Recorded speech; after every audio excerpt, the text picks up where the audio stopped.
Ngisacela ukubengelela nguMangothobane. Isangoma esibhulwa kanye ezinye esibhulwa amathambo. Phatho khubala isandla sensimbi yebo.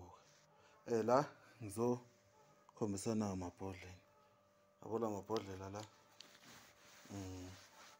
Ibhodlela eyimanga, amabhodlela okuqina. Ungabi weak emzini wakhe, imoto yakhe ingabi weak. Nanti ibhodlela. Ngalibona linjani? Umuthi lo phakathi. Uma umuthi ophakathi nazi izinto nanti ibhodlela. Na ufuna ukuqina. Leli noma uliphethe noma kuthiwa bakwenzani.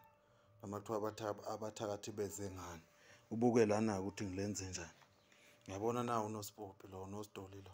Isikhathi esiningi lo khona ongilethele wathi ufuna ngimenzele wemoto. Lo lengaphezulu na unosidoli. Ngiyawulithatha ke leli bhodlela ngilifaka ngaphakathi la kanje.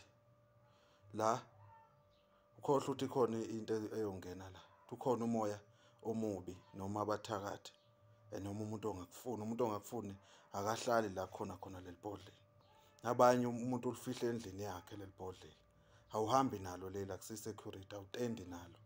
Leli uyalibeka, uyalishiya uma unenkinga ucobcoboza kancane uhlikihla izandla ukhulume ngaleyo nkinga leyo. Umuntu okuluyisayo umsolva ngananti ibhodlela. Siyamgweba isigwebo sentambo.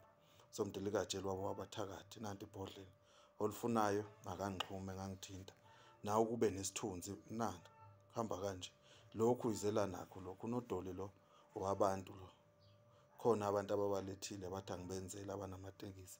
Nampa bagcwele la phandle. La phansi maningi lamabhodlela engiwenzile ukuthi la asenabanikazi nabo. Siyathokoza kakhulu uMangothobane. Umuntu ofuna ukuqina, umuntu ofuna ukuba seyintweni, umuntu ofuna izinto nanti. Uyaqina nje. Phela awuligcabe emzimbeni. Uhlala mall sendlini akukho kunye okuyongena okubi isilwane isipoki yini angeni lutho.